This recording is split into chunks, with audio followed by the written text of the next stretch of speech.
السلام عليكم ورحمة الله تعالى وبركاته. الحمد لله نحمده ونستعينه ونستغفره ونؤمن به ونتوكل عليه ونعوذ بالله من شرور أنفسنا ومن سيئات أعمالنا.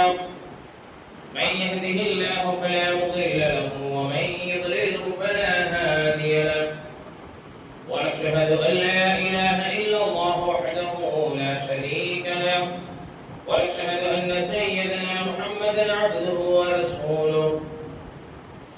أما بعد، أعوذ بالله من الشيطان الرجيم. بسم الله الرحمن الرحيم.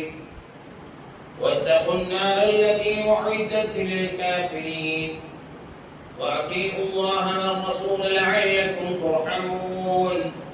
وسارعوا إلى مغفرة من ربكم وجنة عرضها السماوات والأرض أعدت للمتقين. صدق الله العلي العظيم. قال نبينا صلى الله عليه وسلم: الصلاة مفتاح الجنة، أو كما قال عليه الصلاة والسلام. இந்த உலகத்தை படைத்து பரிபாலிக்கக்கூடிய அல்லாஹ்வுக்கு எல்லா புகழும், ஸலாத்தும் ஸலாமும் ஃபாத்திமுன் நபியீன் ஸல்லல்லாஹு அலைஹி வஸல்லம் அவர்களின் மீதும், அவர்களின் அடிச்சுவற்றை பின்பற்றிய சத்திய சஹாபாக்கள், தாபிஈன்கள், தபஅ தாபிஈன்கள், இமாம்கள், அவுலியாக்கள், நாதாக்கள், ஷுஹதாக்கள், குறிப்பாக நம் அனைவர்கள் மீதும் அல்லாஹ்வின் ஸலாத்தும் ஸலாமும் என்றென்றும் நின்று நிலவட்டுமாக. ஆமீன். கண்ணியமிக்க அல்லாஹ்வின் நல்லடியார்களே, நாம் வாழும் காலமெல்லாம் அல்லாஹ்வுக்கும் அவருடைய தூதருக்கும் கட்டுப்பட்டு இறை வணக்கங்களை உடல் ஆரோக்கியத்தோடு செய்வதற்குண்டான தௌஃபீகை நசீபையும் அல்லாஹ் தஆலா நம் அனைவருக்கும் பரிபூர்ணமாக தந்தருள்வானாக. ரமதானுடைய காலங்களிலும் பின்னால் நடக்கக்கூடிய அந்த நாட்களிலும் நாம் செய்த எல்லா விதமான அமல்களையும் வணக்கங்களையும் ஏற்றுக்கொண்டு அதற்குண்டான கூலிகளை இம்மையிலும் மறுமையிலும் அல்லாஹ் தஆலா நம் அனைவருக்கும் பரிபூர்ணமாக தந்தருள்வானாக. காலமெல்லாம் இறை வணக்கங்களை, அதுவும் குறிப்பாக 5 நேர தொழுகைகளை முழுவதுமாக பாதுகாப்பாக பேணி தொழுவதற்குண்டான நசீபை அல்லாஹ் தஆலா நம் அனைவருக்கும் தந்தருள்வானாக. கஅபத்துல்லாஹை சென்று ஹஜ் உம்ரா செய்யக்கூடிய பாக்கியத்தையும் அல்லாஹ் தஆலா நம் அனைவருக்கும் பரிபூர்ணமாக தந்தருள்வானாக. மருத்துவமனை செலவுகள், அதன் சிரமங்கள், அதன் கஷ்டங்களிலிருந்து அல்லாஹ் தஆலா நம் அனைவரையும் பாதுகாத்து அருள் புரிவானாக. உலக வாழ்க்கையில் நோய் நொடி இல்லாமல் உடல் சுகத்தோடு மன நிறைவோடு நீண்ட நாட்கள் இந்த உலகில் வாழக்கூடிய நசீபை அல்லாஹ் தஆலா நம் அனைவருக்கும் பரிபூர்ணமாக தந்தல் புரிவானாக. ஆமீன் ஆமீன் யா ரப்பல் ஆலமீன். அல்ஹம்துலில்லாஹ். கண்ணியமிக்க அல்லாஹ்வின் நல்லடியார்களே, ஷவ்வால் மாதத்தின் முதல் ஜும்ஆ அல்லாஹ்வுடைய கிருபையினால் ஈதுல் ஃபித்ருடைய தொழுகையெல்லாம் நிறைவேற்றி அந்த நாளில் செய்ய வேண்டிய எல்லா விதமான கடமைகளை முழுவதுமாக செய்தோம். அல்ஹம்துலில்லாஹ். இனி வரக்கூடிய நாட்களிலும் ரமதானுடைய நாட்களில் நாம் எப்படி முழுவதுமாக அமல்களில் ஈடுபட்டு இருந்தோமோ அந்த அமல்களில் ரமதானுக்கு பிறகும் அதே போன்று முழுவதுமாக நாம் செய்கின்ற எல்லா விதமான அமல்களையும் பரிபூர்ணமாக செய்வதற்கு அல்லாஹ் தஆலா நம் அனைவருக்கும் தௌஃபீக் செய்து அருள் புரிவானாக. ஆமீன். கண்ணியமிக்க அல்லாஹ்வின் நல்லடியார்களே, இந்த உலக வாழ்க்கையில் இன்றைக்கு நிகழ்காலத்தில் ஆட்சியாளர்கள் என்ற அடிப்படையில் அந்த நாட்டில் வாழக்கூடிய மக்களை பலவிதமான இன்னல்களுக்கும் கஷ்டங்களுக்கும் ஆக்கப்படக்கூடிய ஒரு ஆட்சியாக இன்றைக்கு இந்திய நாட்டில் இருக்கிறது. அல்லாஹ் தஆலா பாதுகாக்க வேண்டும். ஏதோ சட்டத்தை கொண்டு வந்து மக்களை துன்புறுத்த நினைக்கிறார்கள். அவர்களுக்கு ஷரியத் சட்டம் அப்படிங்கிற ஒரு என்ன சட்டங்கள்லாம் இருக்குது அப்படிங்கிற ஒரு தன்மை அவங்களுக்கு தெரியாது. அல்ஹம்துலில்லாஹ், அதை பற்றி பேச போறது இல்லை. அல்லாஹ் தஆலா பாதுகாக்க வேண்டும். இந்த ஆட்சியாளர்களுக்கு மத்தியில எல்லா சமூக மக்களும், எல்லா சமூக மத மக்களும் ஆனந்தமாக சந்தோஷமாக வாழ்வதற்கு எல்லாருமே இறைவனை துஆ செய்து வேண்டிக் கொண்டிருக்க வேண்டும். பல விதமான சட்டங்கள் கொண்டு வரப்படுது. அந்த மசோதா வக்ஃப் வாரிய சம்மத திருத்த மசோதாக்கு எதிராக நம்ம வரக்கூடிய ஏப்ரல் 13ஆம் தேதி, அதாவது தமிழ்நாடு முழுவதும் எல்லா மாவட்டங்களிலும் ஜமாத்துல் உலமா சபையின் சார்பாக எதிர்ப்பு போராட்டம், கண்டன போராட்டங்கள் நடைபெற இருக்கிறது. நம்ம தூத்துக்குடி மாவட்டம் இருக்கின்றோம் அப்படின்னா வரக்கூடிய 13ஆம் தேதி சாயங்காலம் பிவிடி சிகரில் வைத்து கண்டன ஆர்ப்பாட்டம் நடைபெற இருக்கிறது. இது ரொம்ப முக்கியமான விஷயம். பள்ளிவாசல் இப்பொழுது நம்ம நிர்வகித்துக் கொண்டிருக்கிறோம். இந்த சட்டத்தினால என்னென்ன விளைவுகள் வரும் அப்படிங்கிறத நீங்க படிச்சு புரிஞ்சுக்கங்க. நம்ம சர்வசாதாரணமா நினைக்கிறோம் என்னென்ன விளைவுகள் வரும், சர்வசாதாரணமா அவங்களுக்கு பாதுகாப்பு இவங்களுக்கு பாதுகாப்பு படிச்சுட்டு போயிடலாம். ஆனா அதனுடைய விளைவுகள் அதிகாரம் வந்து விட்டால் அவங்க அதிகாரத்தை வைத்து என்ன வேணாலும் மக்களை அவர்கள் செய்து கொள்ளலாம் என்ற ஒரு தன்மைக்கு நாம் போய்விடக்கூடாது. நாமும் சரி, நம் சகோதர மார்க்கம் சரி, நம்ம சகோதர மக்களும் சரி, யாருமே இந்த உலக வாழ்க்கையில இந்தியாவில கஷ்டப்படக்கூடாது என்ற அடிப்படையில் அந்த போராட்டங்கள்ல நம் ஜமாத்தார்கள் முழுவதாக கலந்து கொண்டு அதனுடைய எதிர்ப்பினை நீங்க தெரிவிக்க வேண்டும் என்ற செய்தியை சொல்லிக் கொண்டு என்னுடைய உரைக்கு வருகிறேன். அல்ஹம்துலில்லாஹ். ரமலானுடைய காலம் நிறைவேற்றி விட்டது. ஒரு முக்கியமான பல தலைப்புகள் ஆராயப்பட்டது. அந்த தலைப்பின் கீழே ஒரு முக்கியமான தலைப்பு எடுத்து பேசலாம் அப்படிங்கிற சிந்தனையில சொர்க்கவாசிகள் அடையாளம் என்ன அப்படிங்கிற ஒரு தலைப்பின் கீழ் சில வாசகங்களை ஞாபகப்படுத்தலாம். அடிப்படையில் சொர்க்கவாசிகள் யார், அவர்களுடைய அடையாளங்கள் என்ன அப்படிங்கிற அல்லாஹ் குர்ஆன் ஷரீஃபில் சொல்லக்கூடிய அடையாளங்களை வைத்து இந்த சமூக மக்களுக்கு ஞாபகப்படுத்த ஆசைப்படுகிறேன்.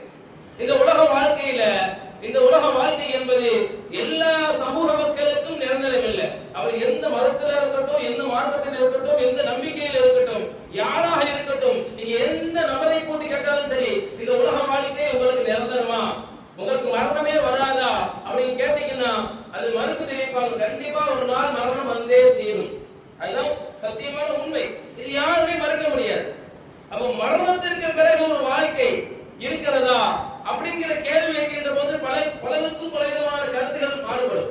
சில பேர்கள் மறுஜன்மம் சொல்லுவாங்க, சில பேர்கள் அந்த ஒவ்வொரு மார்க்கத்துக்கு மத்தியில பல விதமான கருத்துகள் இருக்கும். ஆனா இஸ்லாம் மார்க்கத்தை பொறுத்த வரைக்கும் மரணத்திற்கு பிறகுதான் ஒரு உண்மையான வாழ்க்கை ஒன்று இருக்கிறது.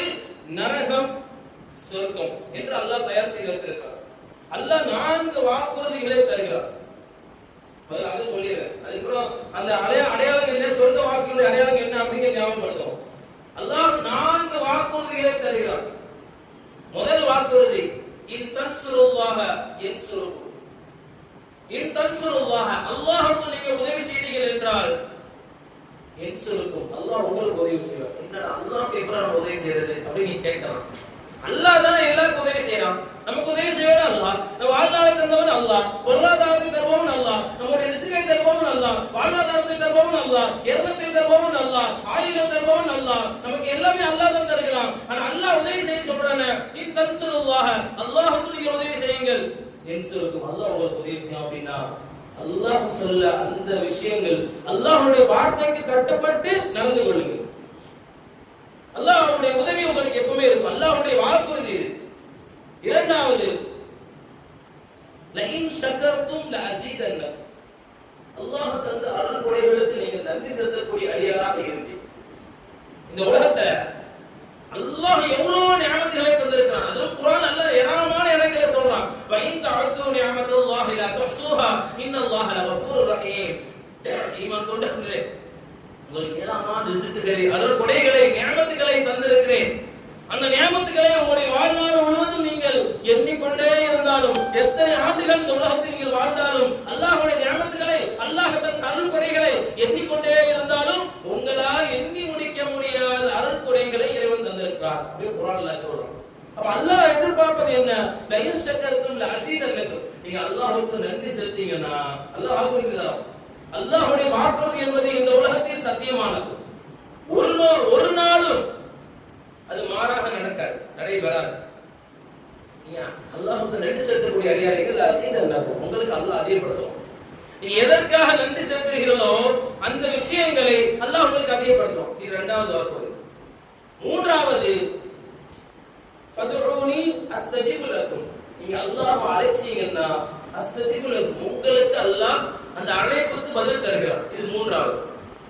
நான்காவது, ஃபதுகுருனி அதுகுருக்கும் வஷ்குருனி வலா தக்ஃபுரூன். ஃபதுகுருனி, என்னை நீங்கள் திக்ர் செய்தீர்கள் என்றால் அதுகுருக்கும், உங்களை நான் நினைவு கூறுகிறேன் என்பது அல்லாஹ் 4 விதமான வாக்குறுதிகளை தருகிறான்.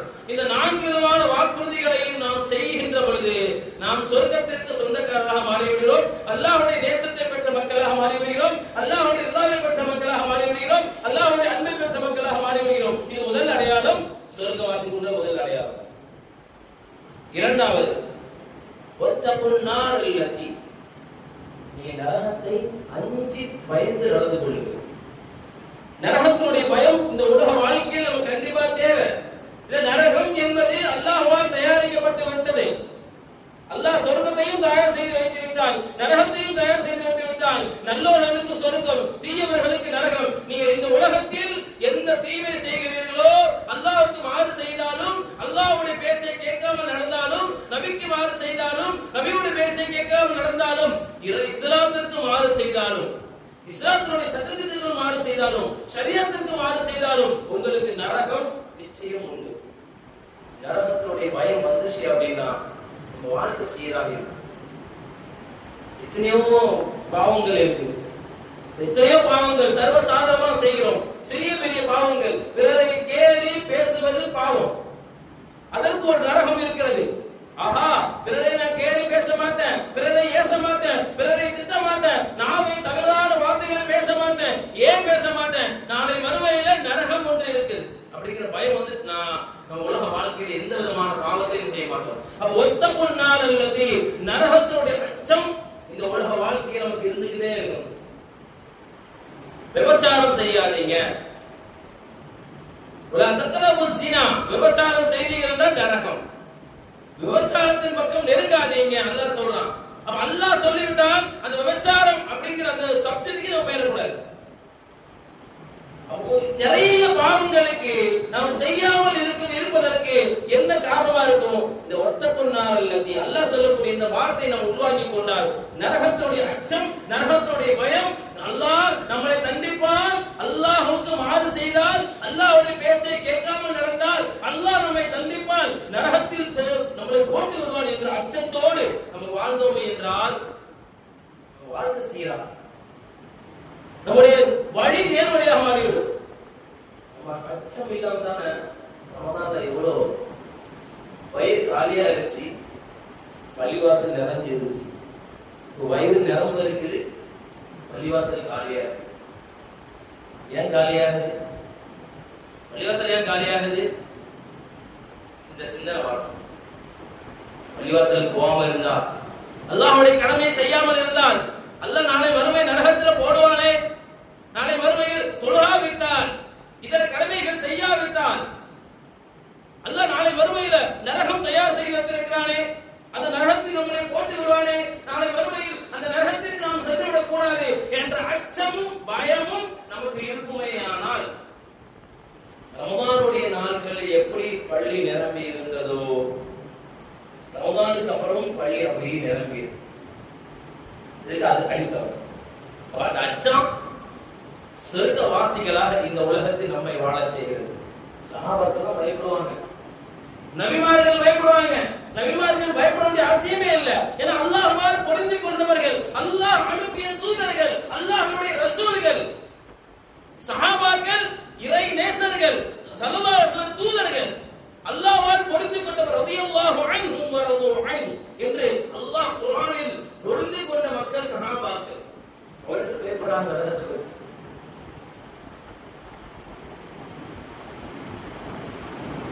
நரகத்துடைய பயம் உலக வாழ்க்கையில் வந்துச்சு அப்படின்னா அல்லாஹ் சொல்லக்கூடிய வார்த்தைகளை சொல்றோம். வத்தகுன் நார் அல்லதி, நீங்க நரகத்தை பயந்து பயந்து அச்சத்தோடு வாழுங்கள். என்ன தவறு செய்தால் நாளை மறுமையில் அல்லாஹ் நம்மை தண்டிப்பான், நரகத்தில் தூக்கி போட்டு விடுவான். நான் அடிக்கடி சொல்வதுண்டு, இன்னைக்கு அடிக்கக்கூடிய வெயிலுடைய சூட்டை நம்மால் தாங்கிக் கொள்ள முடியல இல்லையா? ஏசி இல்லாம இன்னைக்கு இருக்க முடியல, அவ்வளவு சூடு. இதை விட லட்சக்கணக்கான மேல இருக்கும் நரகத்துடைய சூடு. சிந்தித்து பாருங்க, ஆயிரக்கணக்கில் இல்ல, அதனுடைய வெப்பம் கிட்டத்தட்ட நரகத்தை இறைவன் 3000 ஆண்டுகள் தயார் செய்து வைத்திருக்கிறார். அதனுடைய நெருப்பு எவ்வளவு வருஷம் எரிஞ்சிருக்கு? 3000 ஆண்டுகள் எரிந்து கொண்டே இருக்கிறது. அப்ப அதனுடைய வெப்பம் எந்த அளவு இருக்கும் பாருங்க. நரகத்தை நம்ம சொர்க்கத்துக்குள்ள போனோம் அப்படின்னா சிராத்துல் முஸ்தகீம் பாலத்தை கடந்து போகணும். اهدنا الصراط المستقيم صراط الذين أنعمت عليهم غير المغضوب عليهم ولا الضالين. அன்றாடம் ஓதக்கூடிய சூரத்துல் ஃபாத்திஹாவில் நாம் ஓதுகிறோமே, அது அது நம்முடைய நேர்வழிக்காக ஓதுகிறோம். அது ஒரு துஆ. சூரத்துல் ஃபாத்திஹா நமக்கு அது ஒரு துஆ. அதோட அர்த்தத்தை நீங்க படிச்சு பாருங்க. அல்ஹம்துலில்லாஹி ரப்பில் ஆலமீன் 7 வசனங்கள் கொண்ட அந்த சூரத்துல் ஃபாத்திஹாவுடைய அர்த்தத்தை விளங்கி படித்து பாருங்கள். அது நமக்கு நம்முடைய வாழ்நாளுக்கு, இந்த உலக வாழ்க்கைக்கும், நாளை மறுமை வாழ்க்கைக்கும், சொர்க்கத்துடைய வாழ்க்கைக்கும் நமக்கு அது ஒரு துஆ. அது சூரத்துல் ஃபாத்திஹா. இஹ்தின ஸிராத்தல் முஸ்தகீம். யா அல்லாஹ், ஸிராத்தல் முஸ்தகீம் என்னும் பாலத்தில் இலகுவாக எங்களை கடக்க செய்வாயாக. எப்படி இருக்கும் பாலம்? இது அரசாங்கம் போடக்கூடிய பாலம் மாதிரியே இருக்கும். ஸிராத்தல் முஸ்தகீம் பாலம் எப்படி இருக்கும்? இன்னைக்கு அரசாங்கம் பெரிய பாலம் போடுது, அதே மாதிரியே இருக்கும். நம்ம முடி இருக்க முடியினுடைய அந்த நீளத்தை பாருங்க, அகலம் எந்த அளவு, நீளத்தை விட்டுருங்க, அந்த முடியினுடைய அந்த திக்னஸ் எவ்வளவு இருக்கும், அதை விட கம்மியா இருக்கும் ஸிராத்துல் முஸ்தகீம் பாலம். அப்ப யார் அந்த ஸிராத்துல் முஸ்தகீம் பாலத்தை இலகுவாக கடக்க முடியும், இலகுவாக கடந்து சொர்க்கத்துக்குள் நுழைய முடியும்? இந்த அச்ச உணர்வு இருந்தால், நரகத்துடைய பயத்தோடு, நரகத்துடைய அச்சத்தோடு எந்த பாவம் செய்தாலும் இந்த உலக வாழ்க்கையில் நாம் செய்கின்ற ஒவ்வொரு பாவத்திற்கும் நாம் தண்டிக்கப்படுவோம் அப்படிங்கிற அச்சம், பயம் வந்துச்சு அப்படின்னா நம்ம சொர்க்கவாசிகளாக இந்த உலகத்தில் வாழலாம். நம்ம ஆசை என்ன? நம்ம ஆசை என்ன? இந்த உலகத்துல நம்ம ஆசை என்னவா இருக்கும்?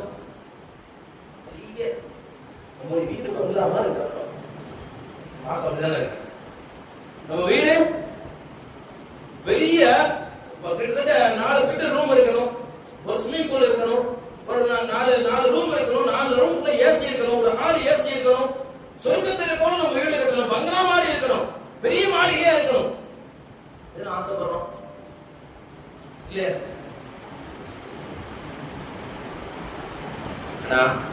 இதை விட பன்மடங்கு மேல நாளை சொர்க்கம், இதை விட பன்மடங்கு மேல, லட்சக்கணக்கான மேல நாளைக்கு சொர்க்கம். அந்த சொர்க்கத்தின் மீது நாம் ஆசை கொண்டோமேயானால், சொர்க்கத்தினுடைய ஆடைகள் மீது ஆசை கொண்டோமேயானால், ஹவுதுல் கௌசரில் தண்ணீர் அருந்த வேண்டும் என்ற அந்த பேராசை கொண்டோமேயானால், இந்த உலக வாழ்க்கையில அல்லாஹ் சொல்லக்கூடிய இந்த வார்த்தைகளை நாம் கடைபிடிக்க வேண்டும். ஒத்தகுன்னார் அல்லதி, இரண்டாவது அடையாளம் ஒத்தகுன்னார் அல்லதி, நீங்கள் நரகத்தை பயந்து வாழுங்கள், நரக வேதனை ஒன்று இந்த அச்சத்தோடு வாழுங்கள். நீங்க வாழ்ந்தீர்கள் என்றால் நீங்கள் இந்த உலகத்திலே அல்லாஹ் சொர்க்கவாசிகளாக உங்களை வாழ செய்கிறான். ஆமீன். இரண்டாவது அடையாளம். மூன்றாவது واتقوا النار التي أعدت للكافرين وأطيعوا الله والرسول لعلكم ترحمون. மூன்றாவது அடையாளம் أطيعوا الله والرسول, அல்லாஹ் ரசூலுக்கு கட்டுப்பட்டு வாழுங்கள். லஅல்லக்கும் துர்ஹமூன், நீங்கள் ரஹ்மத்துடையவர்களாக இந்த உலகத்தில் வாழ்வீர்கள். அல்லாஹ்வுடைய ரஹ்மத்தை பெற்ற மக்களாக, அல்லாஹ்வுடைய ரஹ்மத்தை பெற்ற மக்களாக, அல்லாஹ்வுடைய அன்பை பெற்ற மக்களாக, அல்லாஹ்வுடைய அருளை பெற்ற மக்களாக இந்த உலகத்தில் உங்களால் வாழ முடியும். நம்ம பிள்ளைங்களுடைய அன்பு கிடைப்பதற்கு நம்ம என்னென்னமோ செய்யறோம் இல்லையா? நம்ம சொந்த பந்தங்களுடைய அன்பு கிடைப்பதற்கு அவர்களுக்கு எவ்வளவு அன்பளிப்புகளை வாரி வழங்குகிறோம். அது நிரந்தரமா? அந்த அன்பு நிரந்தரமா? பிள்ளைங்களுடைய அன்பு, பிள்ளைங்க நீண்ட நாள் இந்த உலகில் வாழ வேண்டும், அதில் எந்த விதமான மாற்று கருத்தும் கிடையாது. இந்த உலகத்தில் நாம் அப்படிதான் துஆ செய்து கொண்டே இருக்க வேண்டும். யா அல்லாஹ், இந்த உலக வாழ்க்கையில் எங்கள் அனைவருக்கும், எங்கள் குடும்பத்தார் அனைவருக்கும் நோய் நொடி இல்லாத வாழ்க்கை, உடல் சுகத்தோடு மன நிறைவோடு நீண்ட நாள் இந்த உலகில் வாழ வேண்டும் என்ற துஆவை தான் அதிகமாக செய்து கொண்டே இருக்க வேண்டும். அது எந்த விதமான மாற்று கருத்தும் கிடையாது. ஆனால் ஒரு மனிதனுடைய, தன் சகோதரனுடைய, தன் பிள்ளைகளுடைய அன்பு கிடைப்பதற்காக நம்ம என்ன நேரமா செலவு செய்யறோம். அல்லாஹ்வுடைய அன்பு கிடைச்சிட்டு அப்படின்னா இங்கே பாக்கியசாலி.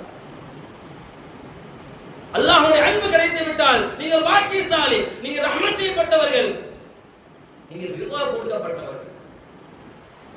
அல்லாஹ் வ அத்தீஉ ரசூல், அல்லாஹ் ரசூலுக்கு கட்டுப்பட்டு விடுங்கள். அல்லாஹ் சூரத்துல் அஹ்ஸாப் வசனம் சொல்வான், இன்னல் முஸ்லிமீன வல் முஸ்லிமாத் வல் முஃமினீன வல் முஃமினாத் வல் கானிதீன வல் கானிதாத் வஸ் ஸாதிகீன வஸ் ஸாதிகாத். உம்மு சலமா ரலியல்லாஹு அன்ஹா நபிட்ட வந்து கேக்குறாங்க, யா ரசூலல்லாஹ், ஆண்களுக்கு பலவிதமான நன்மைகள் உண்டு, அவங்க எல்லா காரியங்களிலும் ஈடுபடுகிறார்கள், ஆனா எங்களுக்கு அப்படிப்பட்ட ஒரு பாக்கியம் இல்லையா யா ரசூலல்லாஹ் அப்படின்னு கேட்கும்போது அல்லாஹ் அந்த வசனத்தை இறக்குறான். இன்னல் முஸ்லிமீன வல் முஸ்லிமாத், முஸ்லிமான ஆண்களும் முஸ்லிமான பெண்களும், வல் முஃமினீன வல் முஃமினாத், முஃமினான ஆண்களும் முஃமினான பெண்களும், கிட்டத்தட்ட 10 அடையாளங்கள் சொல்றான். முஃமினான நோன்பு வைக்கக்கூடிய ஆண்கள், நோன்பு வைக்கக்கூடிய பெண்கள், சதகா கொடுக்கக்கூடிய ஆண்கள், சதகா கொடுக்கக்கூடிய பெண்கள், தன்னுடைய மர்மஸ்தானத்தை பாதுகாக்கக்கூடிய ஆண்கள், பெண்கள் என்பது அல்லாஹ் 10 அடையாளங்கள் சொல்றான். அவங்களுக்கு சல்லல்லாஹு சொல்றாங்க.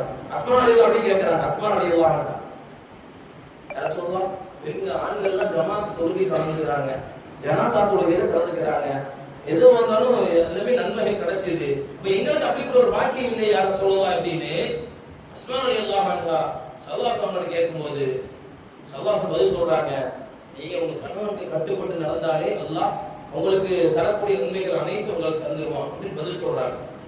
இதுல சப்ஜெக்ட் இது வேற சப்ஜெக்ட். ஆனா இதுல வந்து பேசக்கூடிய சப்ஜெக்ட் முதல் விஷயம் இன்னல் முஸ்லிமீன வல் முஸ்லிமாத், அல்லாஹ்வுக்கு கட்டுப்படக்கூடிய முஃமின்கள், ரசூலுக்கு கட்டுப்படக்கூடிய முஃமின்கள். எந்த விஷயங்கள் அல்லாஹ்வுடைய கட்டுப்பாடுல இருக்க சொல்லுங்க. எத்தனையோ காரியங்களை இறைவன் சொல்றான். சல்லல்லாஹு பயான் பேசிட்டு இருக்காங்க, கட்டுப்படுதல்னா இதான் கட்டுப்படுதல். சல்லல்லாஹு பயான் பேசிட்டு இருக்காங்க. இப்னு மஸ்ஊத் ரலியல்லாஹு அன்ஹு தொழுகைக்காக வராங்க. அந்த நேரத்தில் கூட்டமா அங்க நிக்கிறாங்க சஹாபாக்கள். சல்லல்லாஹு உரையாற்றி கொண்டு இருக்கிறார்கள். அப்பொழுது சில சஹாபாக்கள் அமர்ந்து இருக்கிறார்கள். சில சஹாபாக்கள் அந்த பயானை ஓரமாக நின்றவர்கள் கேட்டுக் கொண்டிருக்கிறார்கள். பயான் பேசுகின்ற போது சல்லல்லாஹு இஜ்லிஸ் அப்படி சொல்றாங்க. அப்போ இப்னு மஸ்ஊத் ரலியல்லாஹு எங்க வராங்க தெரியுமா? பள்ளிவாசல் வாசல்ல வராங்க, உள்ள வரல. உது செய்யக்கூடிய அந்த வாசல்ல ஒரு சல்லல்லாஹு இப்னு மஸ்ஊத் ரலியல்லாஹு வராங்க. இஜ்லிஸ் அப்படி சொல்றாங்க, உட்காருங்கள் அப்படின்னு அர்த்தம். இப்னு மஸ்ஊத் அங்கேயே உட்கார்ந்தாங்க. இப்னு மஸ்ஊத் அங்கேயே உட்கார்ந்துட்டாங்க. பிறகு தொழுகைனா முடிச்ச பிறகு கேட்கறாங்க, ஏன் இப்னு மஸ்ஊத் அங்கேயே உட்கார்ந்தீங்க? யா ரசூலுல்லாஹ், நான் எங்க நடந்து வந்தாலும் நீங்க இத்ரீஸ் உட்காருங்கன்னு சொல்லிட்டீங்க. அதை மீறி நான் ஒரு ஸ்டெப் எடுத்து வச்சேன் அப்படின்னா உங்க சொல்லுக்கு நான் மாறு செய்தவனாக மாறிவிடுவேன். ரசூல் கட்டுப்படுறது இதுதான்.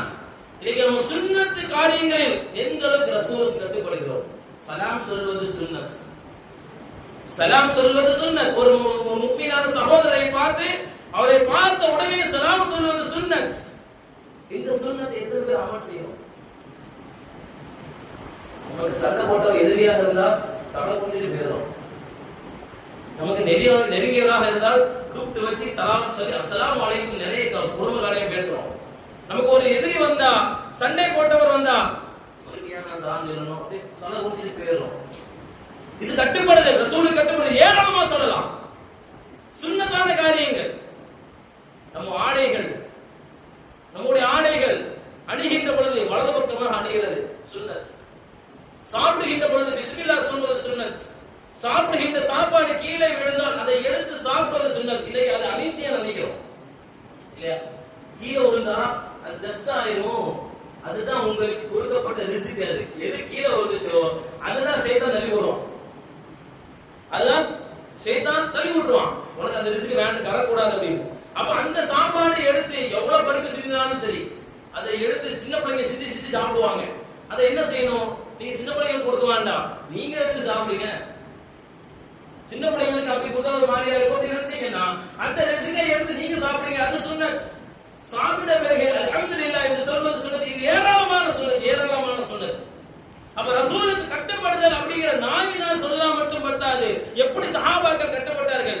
இப்னு உமர் ரலியல்லாஹு அன்ஹு பிரயாணம் செய்றாங்க மக்காவிலிருந்து மதீனாவுக்கு. பிரயாணம் செய்யும் போது ஒரு மரக்கிளை வருது, ஒரு மரக்கிளை.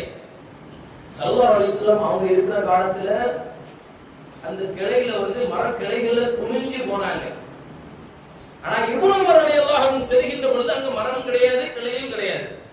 அந்த இடம் வந்தோடனே தான் சென்ற வாகனத்தில் இருந்து இறங்கி அங்க மரக்கிளை இல்ல, ஆனா குனிஞ்சு போறாங்க. சஹாபாக்கள் பாக்குறாங்க, என்னங்க உங்க மரமும் கிடையாது, கிளையும் கிடையாது. அந்த இடம் வந்தோடனே உங்க வாகனத்தில் இருந்து இறங்கி குனிஞ்சு போறீங்களே, காரணம் என்ன அப்படின்னு கேட்கும் போது இப்னு உமர் ரலியல்லாஹு அன்ஹு சொல்றாங்க, நபி செஞ்சாங்க, நான் செய்யறேன், அவ்வளவு, வேற மறு பேச்சே கிடையாது. அங்க மரம் இருக்குதா கிளை இருக்குதா அப்படிங்கிற தேவையில்லை, ஆராய்ச்சி பண்ண வேண்டிய அவசியம் இல்லை. ஒரு வாட்டி எப்படிதான் ஒரு பெண்மணி ஐஷா ரலியல்லாஹு அன்ஹா வந்து கேட்கிறாங்க, அமீருல் முஃமினீன் அன்னை ஆயிஷா ரலியல்லாஹு அன்ஹா, எங்களுக்கு எல்லாம் தாய் நீங்க. எனக்கு ஒரு சந்தேகம் சொல்லுங்க, நான் பதில் சொல்றேன். அதாவது அல்லாஹ் சட்டம் சொல்றான், அதாவது மாதத்தில் 5 நாட்கள் பெண்கள் அந்த மாதிரி காலங்கள்ல நோன்பை விட்டுக் கொள்ளலாம், அதே போல தொழுகையை விட்டுக்கலாம். இதுதான் சட்டம், மார்க்க சட்டம், அல்லாஹ் சொல்லக்கூடிய சட்டம். தொழுகையை மீட்ட தேவையில்ல, ஆனா நோன்பை மீட்டணும் அப்படின்னு சொல்றானே, இது எப்படி? எந்த விதமான? ரெண்டுமே கடமை தான். தொழுகையும் கடமை தான், நோன்பும் கடமை தான். ஆனா தொழுகை அல்லாஹ் தஆலா கதா செய்ய அனுமதி இல்லைன்னு சொல்றான், ஆனா நோன்பை நீங்க கதா செய்யணும்னு சொல்றானே, இது மாறுபட்ட சட்டமா இருக்கே, இது எப்படி நாங்க ஏத்துக்கிறது அப்படின்னு ஒரு பெண்மணி அன்னை ஆயிஷா ரலியல்லாஹு அன்ஹா அவர்கள் கேட்கிறாங்க. அன்னை ஆயிஷா ரலியல்லாஹு பதில் சொல்றாங்க, ஏன் நீ குழப்பவாதியா அப்படி கேட்டாங்க. ஹதீஸ்ல அப்படியே நீ என்ன குழப்பவாதியா? இல்ல, எனக்கு சந்தேகம். அது எப்படி? ரெண்டுமே கடமை தான், தொழுகை கடமை தான், நோன்பு கடமை தான். அதை மட்டும் மீட்டணும்னு சொல்றான் அல்லாஹ், இதை மீட்ட வேண்டாம்னு சொல்றான், கதா செய்ய வேண்டாம்னு சொல்றான். அதெல்லாம் நீங்க ஆராய்ச்சி பண்ண வேண்டிய அவசியமே இல்லை.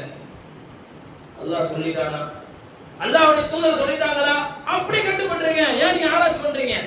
அதுல கேள்வியே வரது இல்லையா? இன்னைக்கு நம்ம சகோதரர்கள் அல்லாஹ் சொல்லக்கூடிய அந்த குர்ஆனுடைய வசனங்கள் இருக்குல்ல, அந்த சில வசனங்களை எடுத்துட்டு இது என்னுடைய அறிவுக்கு பொருந்தல, என்னுடைய செயலுக்கு பொருந்தல, என்னுடைய செயல்பாடுக்கு பொருந்தல, அதனால இந்த வசனத்தை என்னால் அமல்படுத்த முடியாது அப்படின்னு யாரு சொன்னது? அல்லாஹ்வால் சொல்லப்பட்ட குர்ஆன் 30 ஜுஸுகளும் அல்லாஹ்வால் சொல்லப்பட்ட வார்த்தைகள், அல்லாஹ்வால் இறக்கப்பட்ட வார்த்தைகள், நபிக்கு கொடுக்கப்பட்ட வேதம், நமக்கு கொடுக்கப்பட்ட வேதம், குர்ஆனில் 30 ஜுஸுகளும் அனைத்து விதமான ஆயத்துகளும் எத்தனை ஆண்டுகள் கியாமத் நாள் வரைக்கும் வந்தாலும் அதை யாராலும் மாற்ற முடியாது. அல்லாஹ் ரசூல் கட்டுப்படுது. லஅல்லக்கும் துர்ஹமூன், நீங்கள் அல்லாஹ்வுடைய ரஹ்மத்தை பெற்றவர்கள். அல்லாஹ் ரசூல் கட்டுப்பட்டு இந்த உலகத்துல வாழ்ந்தோம் அப்படின்னா இந்த உலகத்திலே நமக்கு சொர்க்கவாசி. இது 3வது. 4வது, وصارعوا إلى مغفرة من ربكم وجنة عرضها السماوات والأرض أعدت للمتقين. وصارعوا إلى مغفرة, அல்லாஹ்வை பக்கம் மக்ஃபிரத்தை தௌபா செய்தவர்களாக விரைந்து வாருங்கள். உங்களுடைய பாவ மன்னிப்பை இஸ்திக்பாரை இறைவனிடம் தேடிக்கொண்டே இருங்கள். நீங்கள் இந்த உலகத்திலே சொர்க்கவாசி. அல்லாஹ் சொல்லக்கூடிய வார்த்தை சூரத்துல் ஆல இம்ரானில். 4வது, ஷைத்தான் ஆதம் அலைஹிஸ்ஸலாம். இந்த ஒரு விஷயத்தை நான் நிறைவு செய்கிறேன். ஷைத்தான் எப்படிப்பட்டவன் தெரியுமா? அவனுடைய அந்தஸ்து என்ன தெரியுமா? மலக்குமார்களுக்கெல்லாம் தலைவனாக இருந்தவர். எந்த அளவு தெரியுமா? அல்லாஹ் லௌஹுல் மஹ்ஃபூஸ் என்ற ஏடுகளை எழுதுகிறான் அல்லவா? லௌஹுல் மஹ்ஃபூஸ் ஒரு மனிதனுடைய ஆயுளை, ஒரு மனிதனுடைய கலாக்கத்தை, ஒரு மனிதனுடைய ரிஸ்கை, ஒரு மனிதனுடைய வாழ்வாதாரத்தை இறைவனுடைய ஏடு இருக்கிறது அல்லவா? லௌஹுல் மஹ்ஃபூஸ். அந்த லௌஹுல் மஹ்ஃபூஸை படிக்கக்கூடிய அளவுக்கு யாருக்கு அந்த அதிகாரம் இல்லை? மலக்குமார்களுக்கு கூட. ஷைத்தான் அந்த அதிகாரத்தை இறைவன் கொடுத்திருந்தான். லௌஹுல் மஹ்ஃபூஸை படிக்கக்கூடிய அளவுக்கு அதுலதான் படிச்சிருக்கான். எல்லாம் எல்லாத்தையும் எழுதிட்டான். கியாமத் நாள் வரைக்கும் வரக்கூடிய மக்களுடைய வாழ்க்கையை உள்ள எழுதிட்டான். அதுல படிச்சிருக்கான் ஷைத்தான். யா அல்லாஹ், நீ நல்லதான் எழுதியிருக்க, இதோ ஒரு கூட்டத்துல ஒருத்த மட்டும் வழிகெடுத்து போவான் அப்படின்னு எழுதிருக்கிய, அது யார் யா அல்லாஹ் அப்படின்னு கேட்கிறான். அல்லாஹ்ட்டே கேட்கிறான். யாரு? அவன் தான் வழிகெட்டு போவானா அப்படிங்கிற அவனுக்கே தெரியல. அதுல அல்லாஹ் லௌஹுல் மஹ்ஃபூஸ் எழுதின செய்தி அவன் படிக்கிறான். ஷைத்தான், யா அல்லாஹ் நீ அழகா எழுதியிருக்க, ஆனா இந்த கூட்டத்துல ஒருத்த மட்டும் வழிகட்டு போவான்னு எழுதிருக்கிய, அது யார் யா அல்லாஹ் அப்படின்னு கேட்கிறான். பிறகுதான் தெரியும் ஷைத்தான். அந்த வரலாறு நமக்கு தெரியும், எதுக்காக ஷைத்தான் சபிக்கப்பட்டார் அப்படிங்கிற வரலாறு. ஏன் ஷைத்தான அல்லாஹ் ஏத்துக்கல? கியாமத் நாள் வரைக்கும் அல்லாஹ் ஏத்துக்க மாட்டான் ஷைத்தானை. கியாமத் நாள் வரைக்கும் அல்லாஹ் ஷைத்தானை ஏற்றுக்கொள்ள மாட்டான். அவன் சபிக்கப்பட்டு விட்டான். ஆதம் அலைஹிஸ்ஸலாம் அவங்கள மட்டும் அல்லாஹ் ஏத்துக்கிட்டான். ஏன் ஏத்துக்கிட்டான்? 2 பேரும் வானத்திலிருந்து வந்தவங்க இல்லையா? ஷைத்தானும் ஆதம் அலைஹிஸ்ஸலாமும். இது நம்முடைய நம்பிக்கை இல்லையா? மனிதர்களாக படைக்கப்பட்ட ஆதம் அலைஹிஸ்ஸலாம் அவர்கள் வானத்திலிருந்து சொர்க்கத்திலிருந்து இந்த உலகத்துக்கு வந்தாங்க. எதனால வந்தாங்க அப்படிங்கிற வரலாறு அதிகமா கேள்விப்பட்டிருப்போம், படிச்சிருப்போம். நான் அந்த சப்ஜெக்ட்ல போக விரும்பல. ஏன் ஆதம் அல்லாஹ் மன்னிச்சா? ஆதம் அலைஹிஸ்ஸலாம் அவர்களை ஷைத்தான் சபிக்கப்பட்டார் என்றால் ஆதம் அலைஹிஸ்ஸலாம் அவர்களுடைய ربنا ظلمنا أنفسنا وإن لم تغفر لنا وترحمنا لنكونن من الخاسرين. இந்த துஆவை செஞ்சிட்டே இருப்பாங்க ஆதம் அலைஹிஸ்ஸலாம். இது குர்ஆனில் வரக்கூடிய துஆ தான். ரப்பனா ظلمنا எங்களை இரட்சகா நாங்கள் இருவரும் தங்களுக்கு தாங்களே அநியாயம் செய்து விட்டோம் ரஹ்மானே. ரப்பனா ظلمنا أنفسنا وإن لم تغفر لنا நீ மன்னிக்கவில்லை என்றால் எங்களை யார் மன்னிப்பார் ரஹ்மானே. நீ இரக்கம் காட்டவில்லை என்றால் எங்கள் மீது யார் இரக்கம் காட்டுவார் ரஹ்மானே. அப்படி நீ இரக்கம் காட்டவில்லை என்றாலும் நீ எங்களை மன்னிக்கவில்லை என்றாலும் லனகுனன்ன மினல் ஹாசிரீன் இந்த உலகத்தில் நாங்கள் நஷ்டவாளியாக வாழ்வோம் ரஹ்மானே. எங்களை மன்னித்து விடு, எங்களின் மீது இரக்கம் காட்டு ரஹ்மானே. இந்த தௌபா இந்த இஸ்திக்ஃபார் தான் அல்லாஹ் மன்னிப்பதற்கு ஆதாரமாக இருந்தது. அதனால தான் பெருமக்கள் சொல்வாங்க, உங்களுடைய வாழ்க்கையில் இந்த துஆவை அதிகமாக செய்து கொண்டே இருங்கள். அல்லாஹ்வுடைய மன்னிப்பும் அல்லாஹ்வுடைய மக்ஃபிரத்தும் உங்களை நோக்கி வந்து கொண்டே இருக்கும். அப்படிப்பட்ட நம்முடைய இந்த உலக வாழ்க்கையில் நாம் சொர்க்கவாசிகளாக வாழ்வதற்கு அல்லாஹ் தஆலா நம் அனைவருக்கும் பரிபூர்ண தௌஃபீகை தந்தல் புரிவானாக. நாளை மறுமையில் நம் அனைவருக்கும் இறைவன் பரிபூர்ணமான ஜன்னத்துல் ஃபிர்தௌஸை நம் அனைவருக்கும் ஆதிவாக்கி அருள் புரிவானாக. வாஹித அல்ஹம்துலில்லாஹி ரப்பில் ஆலமீன். அஸ்ஸலாமு அலைக்கும் வரஹ்மத்துல்லாஹி வபரகாத்துஹு. அல்ஹம்துலில்லாஹ்.